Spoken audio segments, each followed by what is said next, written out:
Militanteng grupo ng Hamas may matinding banta sa Israel sa inilabas nitong video footage kung saan makikita ang mga malalakas na mga kalibre ng M90 rockets.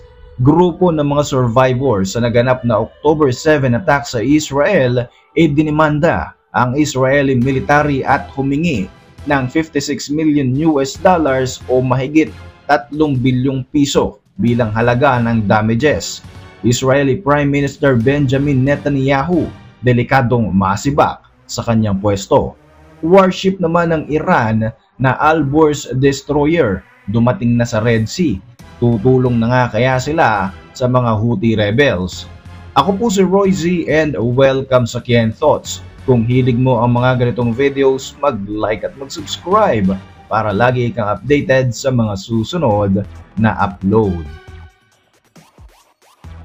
Tila nanganganib na masibak sa kanyang pwesto bilang punong ministro ng Israel si Benjamin Netanyahu. Base ito sa naging resulta ng isinagawang survey sa mga Israeli citizens kung saan tinanong sila kung gusto pa ba nilang manatili sa kanyang posisyon si Netanyahu kung sakaling matapos na ang digmaan kontra sa Palestina.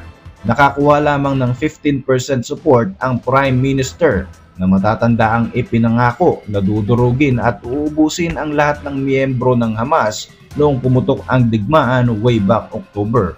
Sa kasalukuyan nga ay 3 buwan ng tuloy-tuloy ang digmaan ng Israel kontra sa Palestina at kasabay nga nito ang mga ginagawang pambobomba at ang ground offensive para tugisin ang Hamas operatives. Samantala, sinabi naman ng Israeli military na higit sa 8,000 Palestinian fighters na ang kanilang napapatay dahil sa engkwentro. Kabilang na nga rito ang mga matataas na opisyal ng grupo ng Hamas.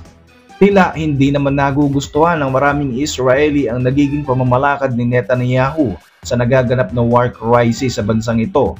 Kaya naman ang kanyang political rival at kapartner sa war cabinet na si Benny Gantz ay nakakuha ng 23% support para pumalit kay Netanyahu, habang 30% naman sa mga respondents ay gusto nang mapatalsik ang kasalukuyang Prime Minister, subalit wala pang napipisil na ipapalit sa leader na ito. Ang survey ay isinagawa ng Israel Democracy Institute na binubuo ng 746 respondents mula December 25 to 28, 2023 at meron itong 95% confidence level. Sa nakalipas na survey noong first week pa lamang ng December, 69% ang pumabor na gusto na nilang magkaroon ng eleksyon as soon as matapos na ang giyera kontra sa Hamas.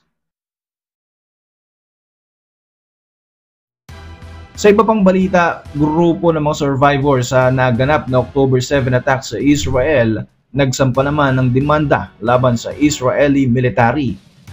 Aabot nga sa 42 na mga individual na umattend noon sa naganap na Supernova Festival sa Israel malapit sa Gaza Strip ang nag-file ng civil case sa Tel Aviv laban sa militar, mga pulis, Defense Ministry at maging sa Shin Bet Security Agency. Humihingi ang mga ito ng $56 million o mahigit sa 3 bilyong piso bilang danyos dahil sa di umano'y negligence ng Israeli forces na magbigay ng security sa kanila at sa mga nabiktima ng Hamas. Base sa kanilang reklamo, 364 sa mga umattend sa kasiyahan na ito ang napaslang, samantalang 40 people naman sa mga ito ang nadukot ng Palestinian group. Isang tawag lamang daw sa telepono ang kailangan gawin ng IDF official sa mga naka-assign na officer sa event na ito para sana makapagbigay ng warning sa mga tao, subalit hindi raw ito ginawa ng military. Wala rin umanong police presence nang maganap ang pag-atake at tanging 27 police officers lamang ang nakadeploy sa event ng gabing iyon. Dagdag pa nila, ang negligence na ito ay isa umanong gross oversight beyond belief. Kabilang nga sa lawsuit na ito ang mga claims sa loss of current and future earnings, pain and suffering, at medical expenses. Matindi naman ang naging banta ng Hamas sa Israel. Sa isang video footage ay ipinakita ng grupo ang daan-daang mga rockets na nakatutok sa posisyon ng Tel Aviv. May title pa nga ang video na Tel Aviv will be burned, Jerusalem will be liberated. Makikita sa footage ang mga rocket launchers at mga M90 rockets na nasa isang undisclosed location sa Gaza Strip.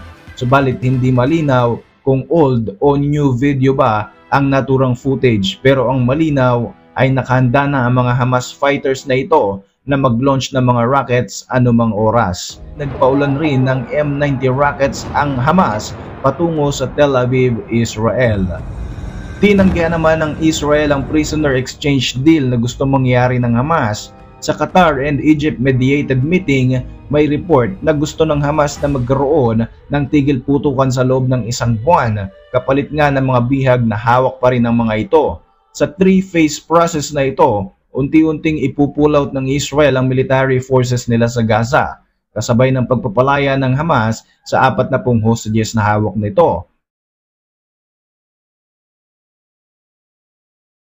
Ang pinakahuling phase nga ay ang pakakawalan naman ng Hamas sa mga Israeli soldiers na kasalukuyang hawak nila sa Gaza. Kasama rin sa deal na ito ang pagpapakawala sa 500 Palestinian prisoners na inaprubahan ng Hamas, pero isa ito sa malaking factor kung bakit tinanggihan ng Israel ang alok na ito. Samantala, dumako naman tayo sa kaguluhang nagaganap sa Red Sea. Dumating na sa lokasyong ito ang Iranian warship na Al-Borz destroyer. Ito ay sa kabila ng umiinit na tensyon sa pagitan ng Tehran-supported rebels na Houthi at sa sanib puwersang mga Western nations. Dagdag pa rito ay pinalubog rin ng US Navy ang 3 barko ng mga Yemeni rebels. Nagbigay rin ng warning ang United Kingdom na hindi ito magdadalawang isip na magsagawa ng direct action para maiwasan ang mga pag-ataking ginagawa ng Yemeni rebels. Inaasahan naman na ang pagpasok ng Iranian warship sa Red Sea ay magdadagdag lalo ng tensyon sa nagaganap na kaguluhan dito. Inakusahan din ng Iran ang Amerika at United Kingdom dahil di umano sa ginawang pag-atake ng mga ito sa Houthi rebels ay mas lalo lamang tumindi ang gulo sa Red Sea. Sinabi pa nila na may karapatang gumanti ang Iran sa Zionist regime dahil sa pagkamatay ng isang top Iranian commander sa Israeli airstrike sa Syria. Para sa inyong mga reaksyon, mag-iwan lamang ng komento sa ibaba ng video na ito. Para manatiling updated sa ating mga susunod na upload, siguruhin mag-subscribe. Like mo na rin ang ating mga videos bilang suporta. Muli, ako po si Roy Z at maraming salamat sa patuloy na pagsubaybay sa ating channel.